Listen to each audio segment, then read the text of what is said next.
cây đinh in aman tâm mê cây đinh in alo pi e ken vắt xoay dinh đinh ca đam sunga hallelujah hallelujah avat xoay na la sang kate hallelujah hallelujah aman patinin kay ada na po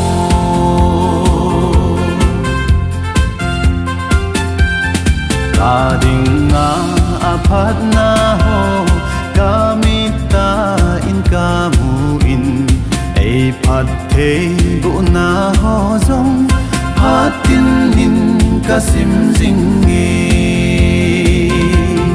hallelujah hallelujah avat xoay na la sang kate hallelujah hallelujah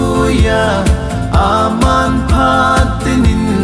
kay ada na po